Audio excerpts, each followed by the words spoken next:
Have you ever wondered why some people seem more prone to addiction than others?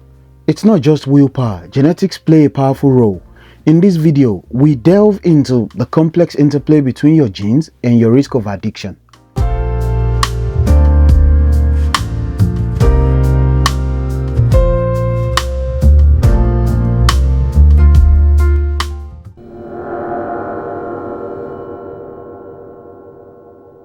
To understand addiction, it's essential to first move beyond outdated notions of moral failure or weakness.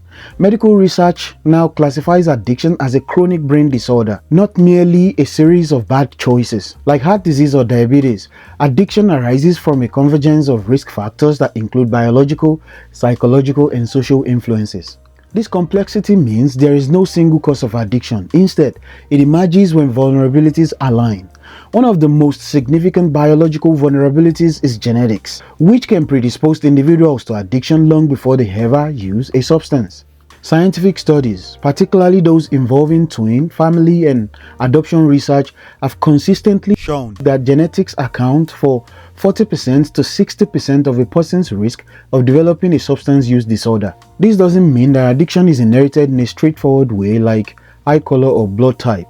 Instead, it involves a polygenic influence, meaning the many genes contribute small amounts to overall risk. These genetic influences can affect how intensely a person experiences pleasure or reward from drug or alcohol, how well the brain regulates impulses and stress, how likely a person is to develop co-occurring conditions such as anxiety, depression, or ADHD, all of which further increase addiction risk. For example, variations in the DRD2 gene, which affect dopamine receptors, have been linked to increased cravings and stronger reward response to substances like alcohol or cocaine. Other genes, such as those influencing GABA, serotonin, or opioid receptors, may alter how a person feels pain, anxiety, or pleasure, potentially driving them toward or away from substance use.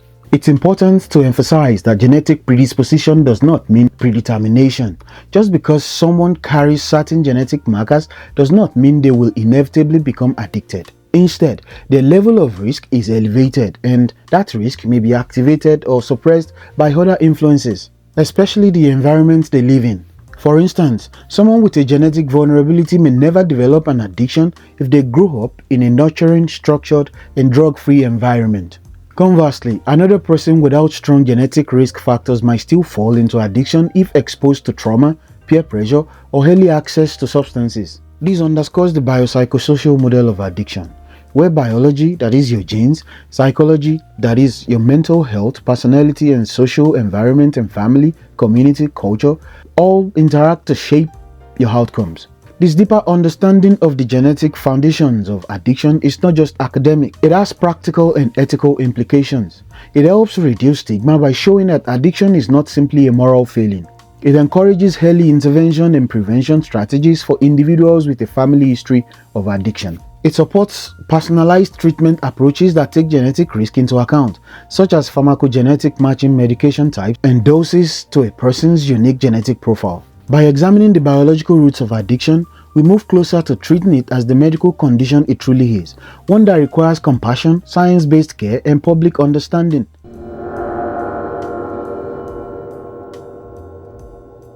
At the heart of addiction lies the brain's reward system, a complex network of regions and chemicals responsible for regulating pleasure, motivation, and reinforcement.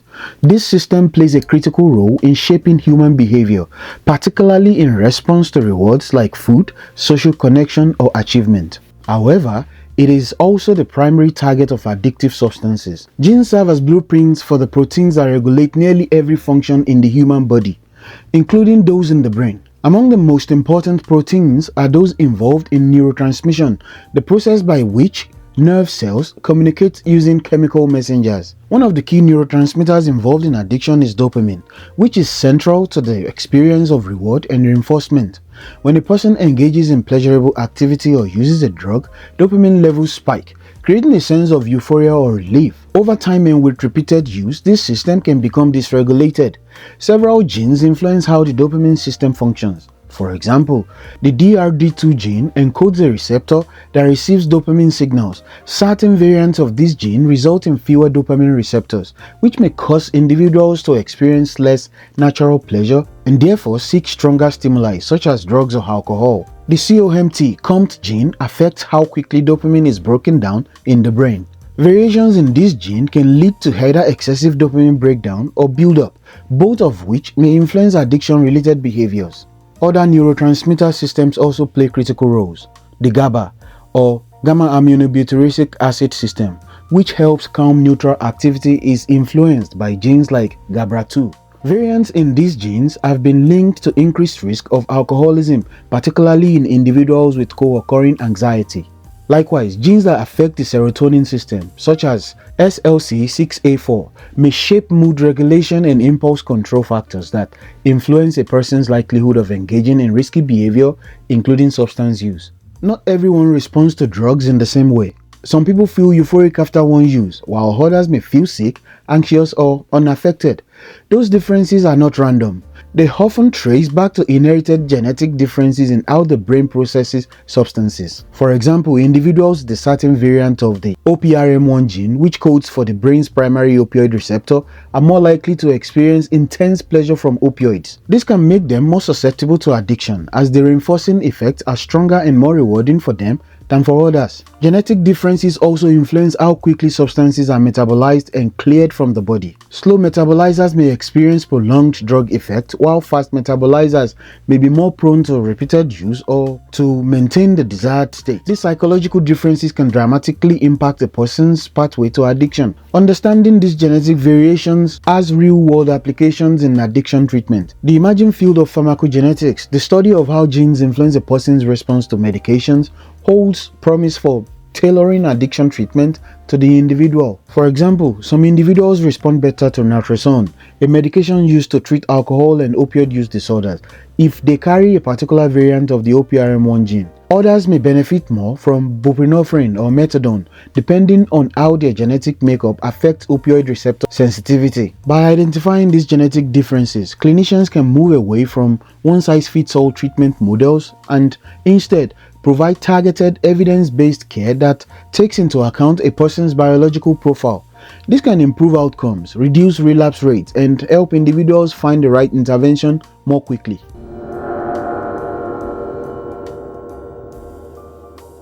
One of the most reliable indicators of a person's risk for developing a substance use disorder is their family history. Decades of research have shown that individuals with a close relative who has struggled with addiction, especially a parent or sibling, are significantly more likely to face challenges themselves. This pattern is not coincidental. Rather, it reflects the powerful influence of inherited genetic traits, which can pass from one generation to the next and shape a person's susceptibility to addiction. Having a family history of addiction does not automatically mean that someone will become addicted. However, it increases the statistical likelihood. Studies involving twins, adopted children, and multi-generational family groups have consistently found elevated addicted rates among those with biological relatives who have substance use disorders. In fact, the risk can double or even triple depending on how closely related the affected family members are. The reasons for this elevated risk are twofold. First, shared genetic traits may influence brain chemistry, emotional regulation, impulsivity, or susceptibility to stress.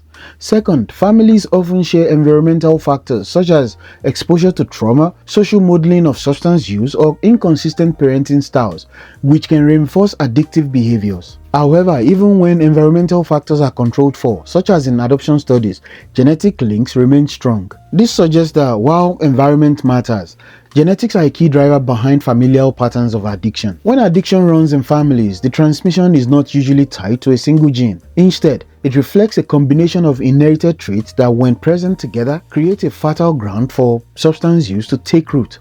These traits may include high impulsivity or risk-taking behavior, heightened sensitivity to reward, leading to stronger response to pleasurable stimuli like drugs or alcohol, difficulty regulating emotions, particularly under stress or conflict, low tolerance for boredom or distress, increasing the driver to seek relief through substances. These characteristics do not guarantee addiction, but they can shape how a person interacts with substances. For example, someone who is genetically wired to seek intense stimulation may find alcohol or stimulants particularly appealing, while someone with a low ability to tolerate stress may turn to opioids or sedatives for relief. Understanding one's family history is not just about knowing the risks, it's about being empowered with insight. When individuals are aware that addiction has affected their family, they can make more informed decisions about their own behaviors, environment, and support systems.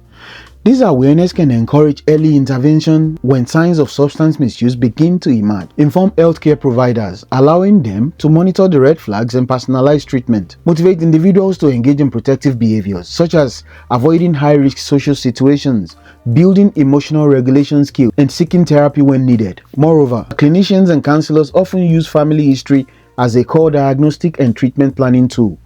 It helps identify hidden vulnerabilities and tailor prevention strategies, especially for adolescents and young adults whose substance use patterns are still forming. In this way, exploring family history does more than trace the past. It helps guide the future. Recognizing that addiction can have a hereditary component reduces shame, breaks cycles of denial, and encourages proactive, compassionate approaches to recovery and wellness.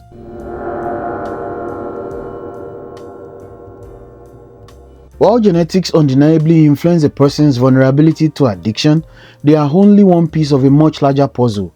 Genes may load the gun, but environment pulls the trigger. The conditions in which someone lives, grows, and interacts with others can significantly shape whether a genetic predisposition leads to actual substance use or addiction. Understanding these environmental influences is critical, not only to prevention and early intervention, but also for building a comprehensive, compassionate response to addiction. One of the most powerful environmental factors linked to addiction is early childhood trauma.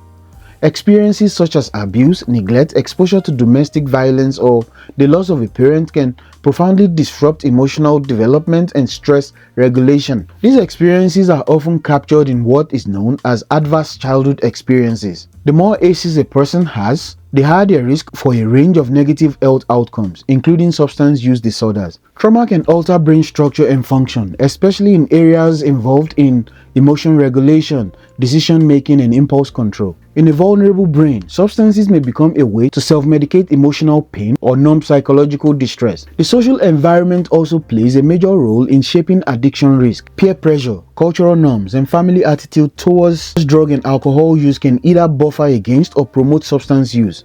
For example, growing up in a household where substance use is normalized or glamorized increases the likelihood that a young person will experiment with drugs or alcohol at an early age. During adolescence and early adulthood, key periods for brain development, individuals are particularly sensitive to social influence. If their peer group engages in substance use, they are far more likely to adopt those behaviors themselves, especially if they are genetically predisposed to impulsivity or sensation seeking. Community level factors such as poverty, crime, lack of education, and limited access to healthcare also contribute to addiction risk. These conditions can lead to chronic stress, a sense of hopelessness, and fewer opportunities for healthy coping mechanisms, making drugs and alcohol a more appealing outlet. Availability of substances play a major part in the development of addiction. The easier it is to access drugs, alcohol, or prescription medications, the greater the risk, especially for individuals with biological vulnerabilities. This principle applies across all communities. A person genetically predisposed to addiction may never develop it if they are never exposed to substances. But even someone with minimal genetic risk may become addicted if drugs are readily available and reinforced through use. Accessibility also includes exposure to addictive behaviors through media, social networks, and online platforms, which can normalize risky behaviors and reduce perceived consequences. Crucially, genetics and environment do not operate in isolation. They interact continuously throughout a person's life. This interaction is known as gene-environment interplay, and it explains why some people with a high genetic risk remain addiction-free, while others with low genetic risk develop severe substance use disorders. For example, a person may inherit a heightened sensitivity to stress or a strong reward response, but if they grow up in a safe, supportive environment with access to healthy coping tools and mentorship, they may never engage in problematic substance use. Conversely, an individual with minimal genetic risk might develop addiction due to repeated exposure to high-stress environments, trauma, and social modeling of substance use. This understanding emphasizes the need for holistic prevention strategies that go beyond identifying genetic risk. It highlights the importance of nurturing childhood environments, promoting mental health, supporting families, and creating communities where individuals have access to education, therapy, and meaningful connection. Recognizing the environmental side of addiction shifts the conversation from blame to understanding. It enables prevention programs to focus not just on individuals, but also on the systems and communities they live in. Effective intervention requires addressing both inherited vulnerabilities and the environmental conditions that shape behavior and opportunity. When we acknowledge the power of both genes and environment, we move closer to a compassionate, science-driven approach that can truly make a difference in people's lives.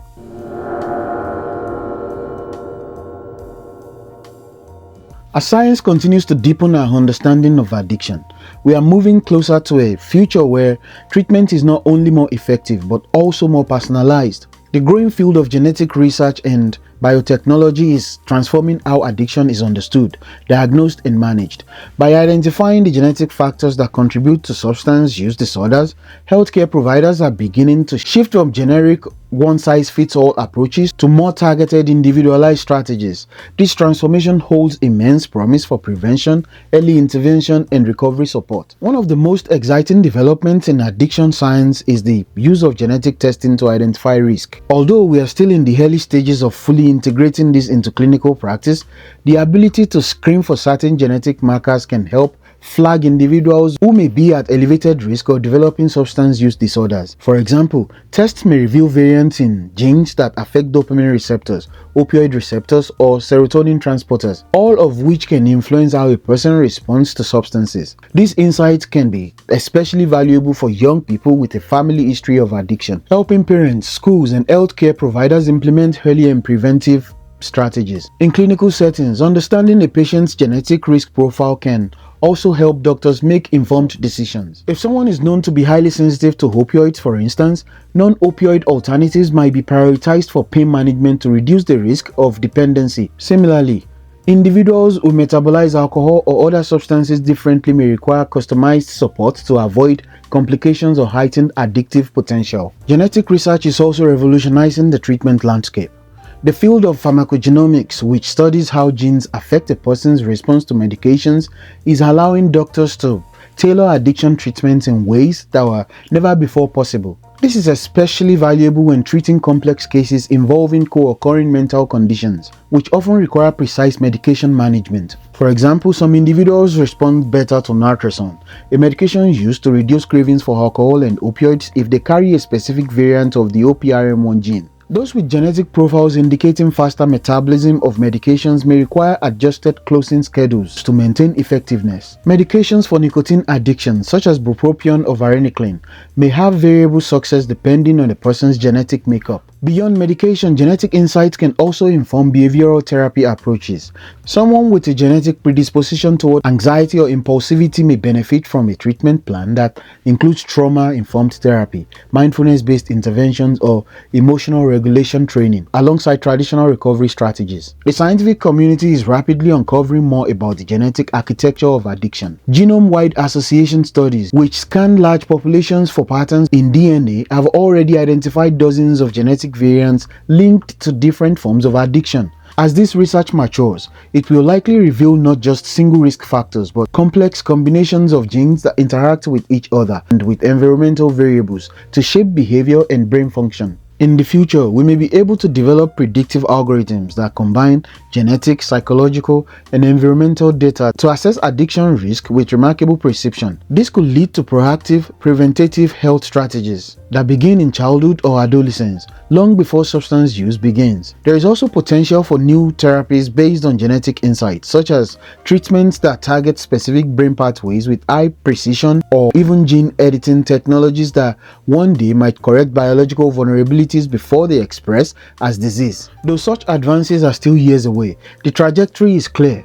Addiction treatment is becoming more informed by science, more tailored to the individual, and more effective in addressing the root causes of the disorder. What emerges from this genetic revolution is a new way of thinking about addiction, one that replaces blame with biology, stigma with science, and generic treatment with customized care. While genes are not destiny, understanding them gives us powerful tools to shape outcomes and improve lives. As research continues to unravel the intricate web between genetics and addiction, the pathway forward becomes one of greater perception, deeper compassion, and lasting recovery. If you found this video helpful in understanding the role genetics play in addiction, I encourage you to check out some resources I've created to support your recovery journey. You can start with my free 7-day addiction recovery journal. It's a simple, effective tool designed to help you build daily reflection and positive habits.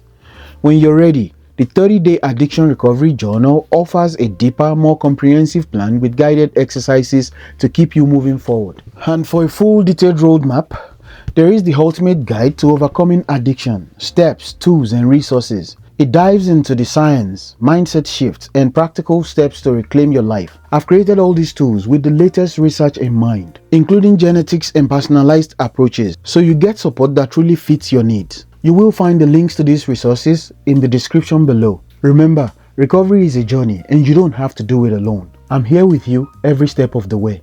Don't forget to subscribe for more videos like this, and together, let's build a healthier, stronger future.